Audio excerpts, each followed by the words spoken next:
नमस्कार, बहुत-बहुत स्वागत आप सबका। मैं एडवोकेट दिनेश सिंह चौहान आप सभी का बहुत-बहुत स्वागत करता हूं चौहान एकेडमिक्स प्लेटफॉर्म में और एडवोकेट दिनेश सिंह चौहान। देखिए, आज का इशू आप सबको टाइटल से ही पता चल गया होगा, मध्य प्रदेश पुलिस कांस्टेबल को लेकर के है। लाइव किसी दिन आऊँगा, अभी तो फिलहाल लगातार जो ऑफिस मतलब जबलपुर हाई कोर्ट में और इंदौर में और तमाम जगहों पर जो आप लोग मुझसे मिलते हैं, तो इस समय मध्य प्रदेश पुलिस को लेकर के काफ़ी सारी समस्याएँ आपने मुझे बताया।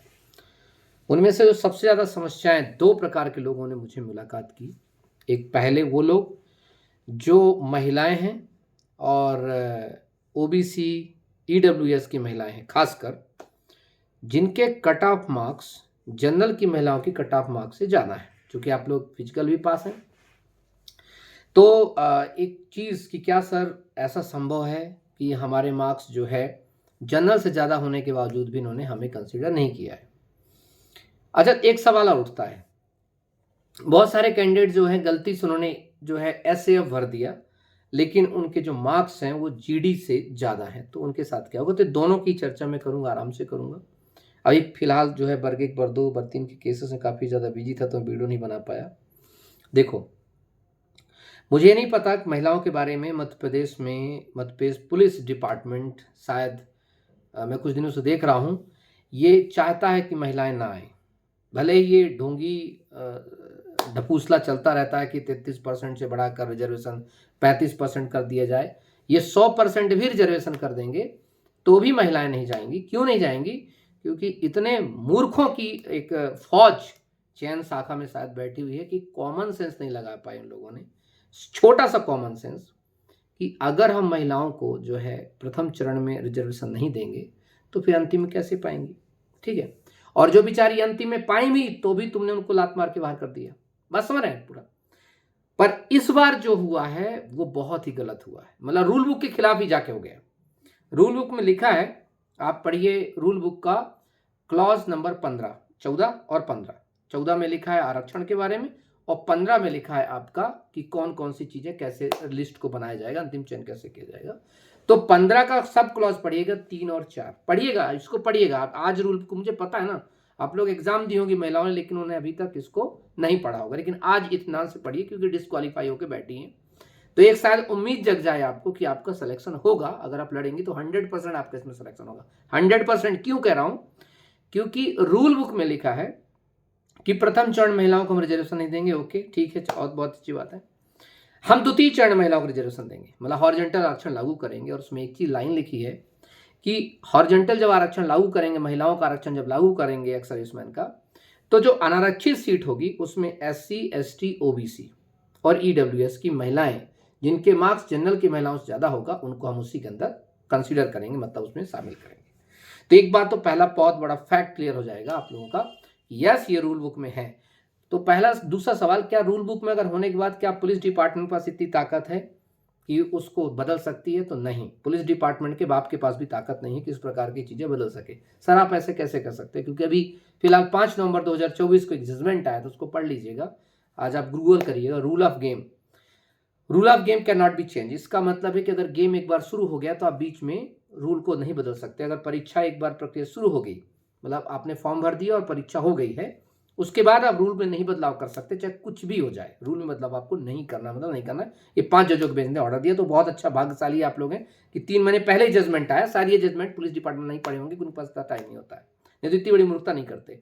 मतलब जितनी महिलाएं हैं जो ओबीसी और ईडब्ल्यूएस की, अगर उनके मार्क्स जनरल महिलाओं से ज्यादा हैं तो उनको 100% उसको लेना ही लेना पड़ेगा, चाहे वो सिर पटक के दें और चाहे पैर पटक के दें, पर देंगे ही देंगे। बस आप लोग लड़िएगा जरूर, और जो मैंने पॉइंट बोला है उस पॉइंट को जरूर पढ़िएगा, ठीक है। आपको मूर्ख बनाएंगे कि चूंकि तुम्हारे रिटर्न में जो मार्क्स थे वो तुम्हारे ईडब्ल्यूएस कैटेगरी के थे, जनरल कैटेगरी के नहीं थे, इसलिए हम तुम्हें रिजर्वेशन नहीं दे सकते।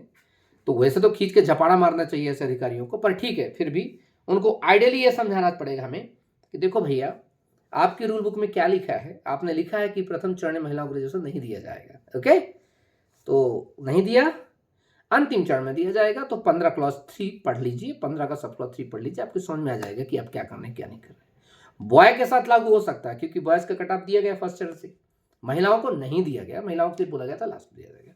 तो महिला तो बिल्कुल खुश रहें, क्योंकि आप अगर लड़ेंगे उसमें तो 100% आपको उधर जाएंगी ही जाएंगी, क्योंकि एज पर सेटल्ड लॉ, पहली बात ना तो रूल बुक के साथ खिलवाड़ कर सकते हैं, ना ही वो बदल सकते हैं कि नहीं हमने ऐसा नहीं कह सकते, और भले इन्होंने अभी बदल करके रिजल्ट दिया है फिर भी इनको मात खानी पड़ेगी। जो ईडब्ल्यूएस और जो ओबीसी की लड़कियां हैं जिनके पास जनरल कैटेगरी ज्यादा है वो आप लोग बिल्कुल पाएंगे। जो आप क्यों पाएंगे, दूसरी चीज, आपने ढंग का रिजल्ट देखा होगा, 396 सीटें थी महिलाओं की, जिसमें 388 सीटें जो कन्वर्ट की गई हैं। इसका मतलब जनरल कैटेगरी की महिलाएं आई ही नहीं है, मतलब 10-12 महिलाओं को जोड़कर आई ही नहीं है, मतलब उनको जनरल कैटेगरी की महिला मिली ही नहीं है, तो उन्होंने ईडब्ल्यूएस से भरी, यहां से भरी, वहां से भरी, मतलब किसी प्रकार से चीजें की हैं।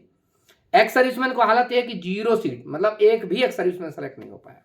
खैर वो बात का मुद्दा है, ठीक।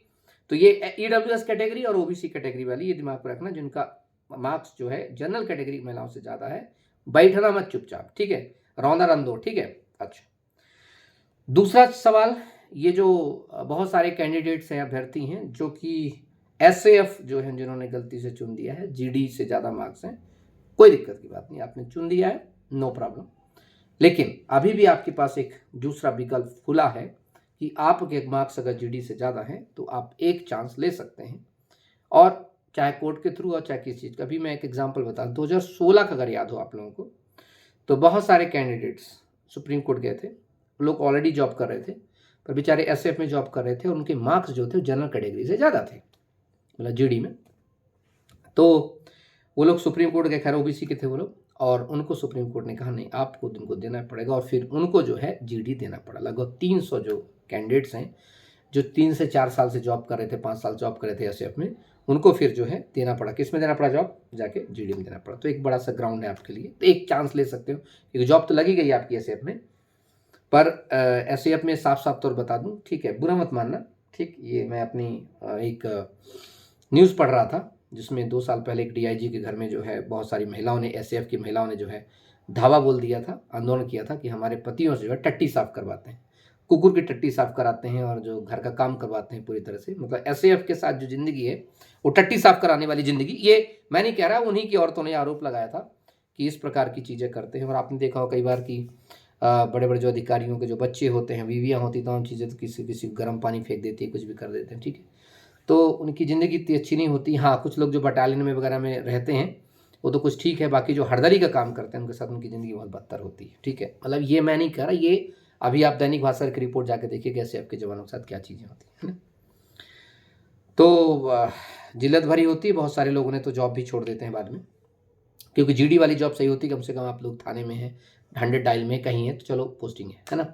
लेकिन जो एसएफ के साथ बड़ी दिक्कत होती है, पर एक है कि आपको एक जॉब मिल गई है, पर आप कोशिश कर सकते हैं कि लड़े, अगर देखो सफल हुए तो फिर सीधे सीधे मिलेगा, और नहीं तो फिर बैठे। तो मेरा हमेशा एक बड़ा उद्देश्य ये रहा है लोगों को समझाने का, लड़ोगे तो जीतने की संभावना होती है, बैठे तो हो, हारे हम हो तो बैठे ही हो, इट्स बेटर कि हम लड़के ही देख लें, ठीक है।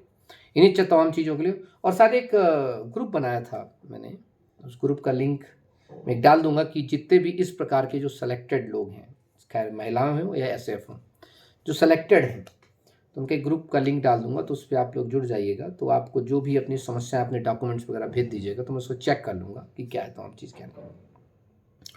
और एक ओबीसी होल्ड वाले जो कैंडिडेट्स हैं, ओबीसी और जनरल जो होल्ड वाले 1387 वाले, ठीक है, आप सबको पता है कि 87-13 के लिए मैंने बहुत जोर लगाया, कहाँ पर? हाई कोर्ट में।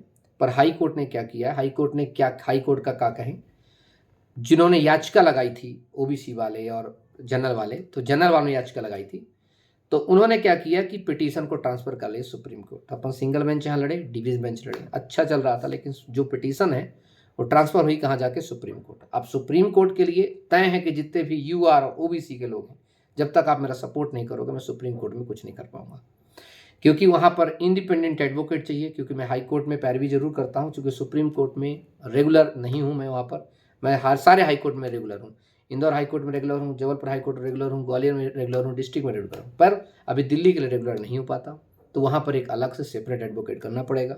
अभी हमने मुझसे जितना हुआ मैंने किया, यूआर और 13% यूआर, 13% ओबीसी के लिए। अब जब तक आप लोगों को समर्थन नहीं मिलेगा भाई, सपोर्ट नहीं मिलेगा, मैं कुछ नहीं कर पाऊंगा। लेकिन अगर सपोर्ट मिलेगा तब तो बखियाँ उधेड़ देंगे। और अच्छी खबर, अच्छी बात यह है कि सुप्रीम कोर्ट ने 13 और 87 वाला जो अलग से अपना पुलिस का केस उसको एक्सेप्ट करके व्यापम और पुलिस विभाग को भी पिछले हफ्ते में नोटिस भेजा है। क्या रिजल्ट आ गया उसके बाद नोटिस यहाँ पर आया है, तो काफ़ी इंपॉर्टेंट हमारे लिए और सबके लिए होगा। पर वो सब चीज़ों क्या है, सपोर्ट की आवश्यकता होती है। ऑलरेडी ग्रुप बना हुआ है, उसमें आप लोग मैसेज वेट करिएगा आप लोग।